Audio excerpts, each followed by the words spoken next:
Hello, स्वागत है दोस्तों आपका अपने यूट्यूब चैनल सक्सेस की पर। जी दोस्तों, आज हम लेकर आए हैं क्लास 9 का साइंस। हम पहला चैप्टर है हमारा हमारे आसपास के पदार्थ। जी दोस्तों, मैटर इन सराउंडिंग। हम पहले यहाँ पर पढ़ेंगे, जो हमारे टॉपिक पर रहेगा वही हम पढ़ेंगे। और 100% कहता हूँ, यदि आप हमारे इस चैनल पर जुड़े रहे तो 100% सफलता ज़रूर मिलेगी। जी दोस्तों, चलिए हम अध्याय को शुरू करते हैं।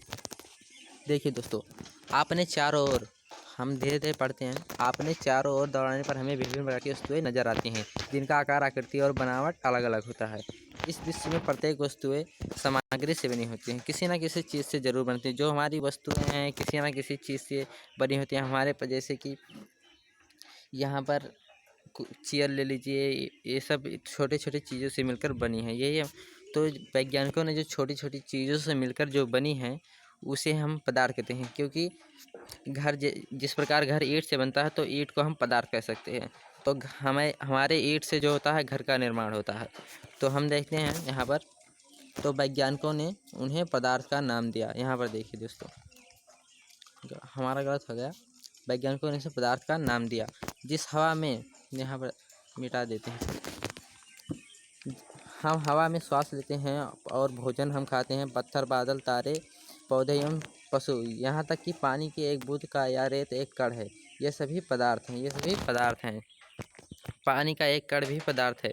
ध्यान रहे, योग बात यह है कि ऊपर लिखी सभी वस्तुएं का द्रव्यमान होता है और ये कुछ ना कुछ आयतन घेरती हैं।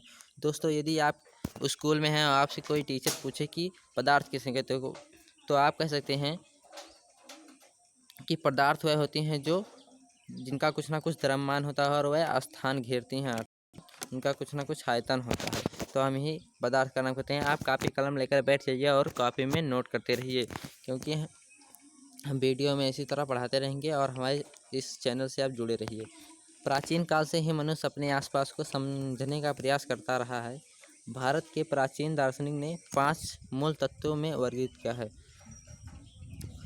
जो हमारे भारत के प्राचीन दार्शनिक थे, वैज्ञानिक थे, उन्होंने पदार्थ को 5 मूल तत्वों में डिवाइड किया है, विभाजित किया है। तो हम यहाँ देखते हैं वो 5 तत्व क्या हैं, जिसे हम लोग पंचतत्व कहते हैं। वो 5 तत्व क्या हैं? वायु, पृथ्वी, अग्नि, जल और आकाश। दोस्तों, जो हमारे पदार्थ हैं ये 5 चीज़ों से ही बनकर बने होते हैं।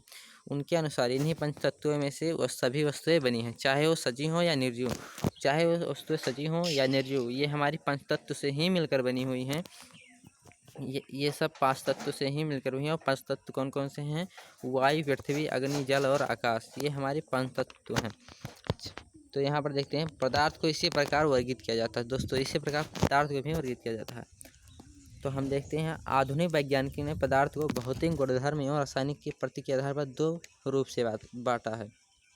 दोस्तों, जो हमारे इस समय के जो वैज्ञानिक हैं, उन्होंने भौतिक पदार्थ को भौतिक गुणधर्म एवं रासायनिक प्रतिकृति के आधार पर 2 प्रकार के वर्गीकृत किया है। इस अध्याय में हम भौतिक गुण के आधार पर पदार्थ के बारे में ज्ञान अर्जित करेंगे और पदार्थ के रासायनिक पहलुओं को आगे अध्याय में पढ़ेंगे। दोस्तों, यहाँ हम केवल भौतिक गुणों के आधार पर जो हमारे पदार्थ बटे हैं उन्हीं को हम केवल पढ़ेंगे। और हम अगले अध्याय में जो हमारा लेसन 2 आएगा उसमें हम रासायनिक पहलुओं को ही पढ़ेंगे। दोस्तों, तो हम देखते हैं आगे क्या है हमारा। यहाँ पर देखते हैं, पदार्थ कणों से मिलकर बना होता है। दोस्तों, मैंने बताया कि कोई भी पदार्थ है वो कणों से, पदार्थ से मिलकर, पदार्थ एक कण है जो कणों से मिलकर बना होता है कोई भी चीज़। तो देखिए, बहुत समय तक पदार्थ की प्रकृति के बारे में दो विचारधाराएं प्रचलित थी। एक विचारधारा यह मानना था कि लकड़ी के टुकड़े की तरह सतत होते हैं। पदार्थ लकड़ी के टुकड़े की तरह सतत होते हैं, मतलब कि इन्हें जब चाहे जब तोड़ा जा सकता, लेकिन ऐसा नहीं था। परंतु अन्य विचारधारा का मानना था कि पदार्थ रेत की तरह कणों से मिलकर बना है। दोस्तों, लेकिन अन्य जो वैज्ञानिक थे उनका मानना था कि जिस प्रकार रेत में कई प्रकार के कण मिले होते हैं, उसी तरह हमारे जो पदार्थ हैं ये भी उसी तरह छोटे छोटे कणों से मिलकर बने हैं। अब देखिए, यहाँ पर आगे देखते हैं। और यहाँ आइए एक क्रियाकलाप करें। तो क्रियाकलाप को हम आगे समझाएंगे। दोस्तों, पहले और देख लेते हैं थोड़ा। देखिए, हम क्रियाकलाप को समझाते हैं। यहाँ पर कुछ अच्छे चीज़ दिए हैं, उन्हें देख लेते हैं। हमारे पेपर में पूछ सकते हैं। अंतर्राष्ट्रीय मात्रक पद्धति के अनुसार आयतन का मात्रक जो होता है घन मीटर होता है। दोस्तों, यदि हमारे बहुविकल्पीय प्रश्न में भी आता है कि कि आयतन का मात्रक क्या होता है, तो हम बहुत लोग लीटर लगा देते हैं, लेकिन लीटर नहीं है, यहाँ मीटर क्यूब होगा। आयतन मापने का साधारण मात्रक लीटर होता है, लेकिन इसे मापने का जो वो होता है ये लीटर होता है। 1 लीटर बराबर कितना होता है 1 डेका मिलीमीटर मिली क्यूब, और 1 लीटर बराबर 1000 ml होता है, और 1 ml बराबर जो होता है हमारा 1 मीटर बराबर 10⁻³ सेंटीमीटर क्यूब होता है। जी दोस्तों, अब हम आगे बढ़ते हैं। दोस्तों, जो हम क्रियाकलाप करने वाले हैं उसके बारे में पहले पढ़ लेते हैं, क्या लिया क्या नहीं लेना है। तो हम यहाँ पर देखते हैं 100 ml का एक बीकर लेंगे। इस बीकर को जल से आधा भरकर जल के स्तर पर निशान लगा देंगे।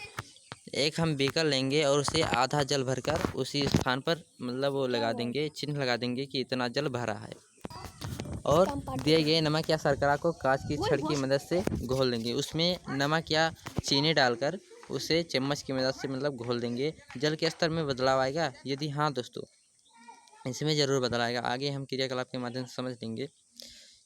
और आपने अनुसंस्कार सर क्या यह हुआ, यह कहाँ गायब हो गया, यानी चीनी और वो जो नमक है ये कहाँ गायब हुआ है, यही हमें पता करना है। तो दोस्तों हम आगे दोस्तों, तो इस यहाँ पर हमने बीकर लिया, इसमें 100 ml पानी भरा।